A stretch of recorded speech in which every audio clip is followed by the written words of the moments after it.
ఆర్ల వెంకటేశ్వర గారు, ప్రస్తుతం రాష్ట్రంలో నిన్న వినుగొండలో జరిగినటువంటి రషీద్ హత్య ఏదైతే ఉందో అది రాజకీయంగా చాలా పెద్ద దుమారం రేకెత్తిస్తుంది. హత్య జరిగిన దగ్గర నుంచి ఈరోజు వరకు కూడా దుమారం ఇంకా చల్లారలేదు. రాజకీయ హత్య అని చెప్పి ఈ పార్టీ ఆ పార్టీ అని చెప్పి ఇక్కడ దాకా వచ్చేసింది. మరి నిన్న జగన్మోహన్ రెడ్డి గారు రావడం జరిగింది. ఆయన పరామర్శించడం, వాళ్ళ కుటుంబ సభ్యులతోటి ఓదార్పుతూ మాట్లాడటం కూడా జరిగింది. అక్కడ మాట్లాడుతూ ఈ విషయం పట్ల ఢిల్లీలో నేను మా టీం తోటి, మా ఎమ్మెల్సీలతోటి, వాళ్ళతోటి వీళ్ళందరినీ తీసుకెళ్ళి ఢిల్లీలో నేను దీని పట్ల ధర్నా చేస్తానని చెప్పి చెప్పటం, అలాగే ట్విట్టర్లో, ఎక్స్లో పోస్ట్ చేయడం కూడా జరిగింది.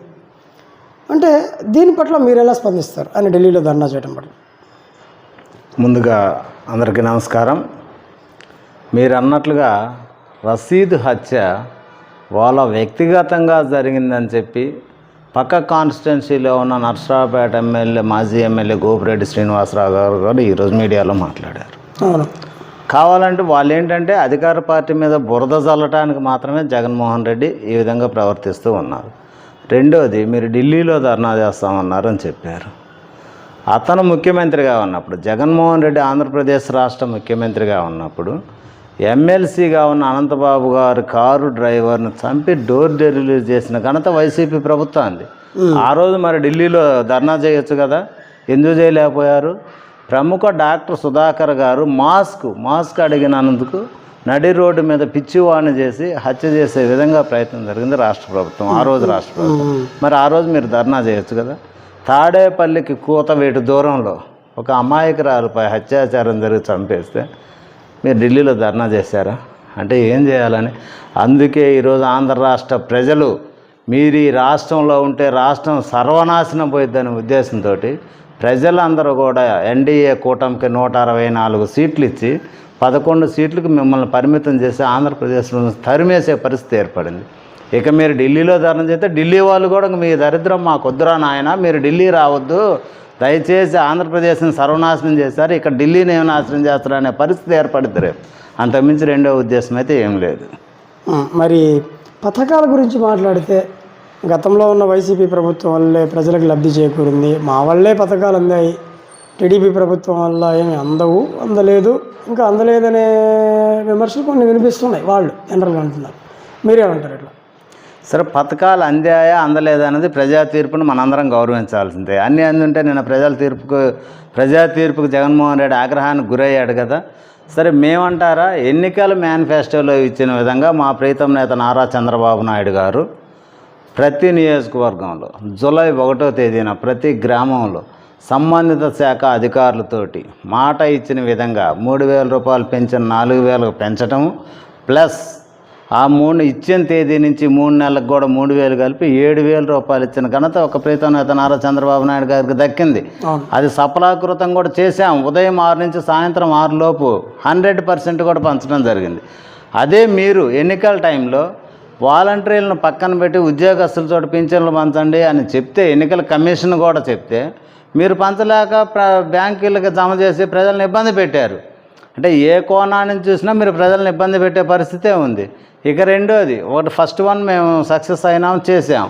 రేపు ఆగస్ట్ 15న అన్నా క్యాంటీన్లు స్టార్ట్ చేస్తున్నాం, ఫ్రీ బస్సులు స్టార్ట్ చేస్తున్నాం. మిగిలిన విషయాలు కూడా కూలంకుశంగా చర్చించే పరిస్థితి ఉంది. ఎందుకంటే మీరు చేసిన అవినీతి, ఈ దౌర్భాగ్య పరిస్థితులు, మా నాయకుడు ఇవన్నీ క్యాలిక్యులేషన్ చేసుకొని విచారణ జరిపి ఈరోజు నిన్న పోలవరం వెళ్ళాం.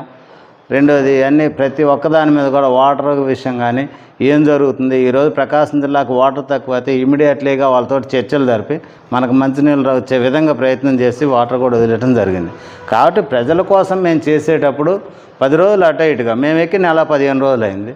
ఈలోపు ఆల్రెడీ ఒకటి చూపించాం, రెండోది కూడా చేస్తున్నాం. అవి విమర్శలు ఏంటంటే బురద జల్లే అలవాటు వాళ్ళకి ఎప్పుడూ ఉంది. వైఎస్ఆర్సీపీ నాయకులు ఇంకా మేము అధికారంలో ఉన్నామనే భ్రమలో ఉన్నారు. ఇంత స్థాయిలో దుష్ప్రచారం అంటే ఇంత స్థాయి. ఇప్పుడు గతంలో జగన్ ప్రభుత్వంలో ఇచ్చిన పథకాలు కూడా సంవత్సరం తర్వాత మొదలుపెట్టిన పథకాలు, మరి ఇప్పుడు వచ్చి నెల రోజులు కూడా కాకముందే చాలా పథకాలు ఉచిత ఇసుక అయితేనేమి, ఈ మీరు అన్నట్టు 1వ తరగతి ఇవన్నీ ఇచ్చారు, చాలా చేశారు. ఎందుకు ఇంత ప్రచారం చేస్తున్నారు? ఒక పత్రిక, పేపర్, అలాగే ఛానల్ ఉందని ఇలా జరుగుతుందంటారా?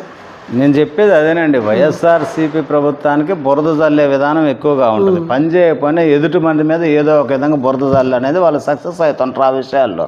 మీరు ఒకసారి ఆలోచించండి, ప్రముఖంగా ప్రతి విషయాన్ని ప్రతి ఒక్కరు ప్రజలకు నెరవేర్చే జర్నలిస్టుల మీద కూడా దాడి చేసిన ఘనత ఎవరిది? వైఎస్ఆర్సీపీది. మీరు ఒకసారి ఆలోచిస్తే గత ప్రభుత్వంలో సీనియర్ జర్నలిస్ట్ అంగబాబు గారిని అరెస్ట్ చేశారు. ఆయన కోసం మద్దతుగా వెళ్ళిన మానస్ ఎండి కానీ మిగిలిన ఛానల్స్ వాళ్ళని కూడా అరెస్ట్ చేసే ప్రయత్నం చేశారు. ఈ మధ్యకాలంలో వాళ్ళ ప్రముఖ నేత విజయసాయి రెడ్డి గారు బండ బూతులు తిట్టిన ఘనత కూడా మీ అందరికీ తెలుసు. అంటే జర్నలిస్ట్ని వదిలిపెట్టరు. వాళ్ళు ఏంటంటే వాళ్ళు చేసిన తప్పును కూడా ఒప్పుగా సమర్థించుకోవడానికి వాళ్ళ కూలి మీడియా ఒకటి ఉంది. ఆ మీడియాలో ప్రచురించాలి తప్పక ఇవన్నీ ఉడకవు. వైసీపీ నాయకులు కూడా మీరు ఆ భ్రమ తగ్గించుకొని, ప్రజలు మనల్ని ఎల్లగొట్టారు కాబట్టి ఇక్కడైనా మంచి పేరు తెచ్చుకోవడానికి ప్రయత్నం చేయాలి. కానీ అనవసరంగా చంద్రబాబు నాయుడు దగ్గర ఇట్లాంటి ఇలా కుప్పిగంతులు వాళ్ళ దగ్గర సాగవు ఇవన్నీ. చంద్రబాబు నాయుడు మన దేశంలోనే ఉన్నతమైన వ్యక్తి. ఈరోజు దేశాన్ని శాసించే స్థాయిలో చంద్రబాబు నాయుడు ఉన్నారు.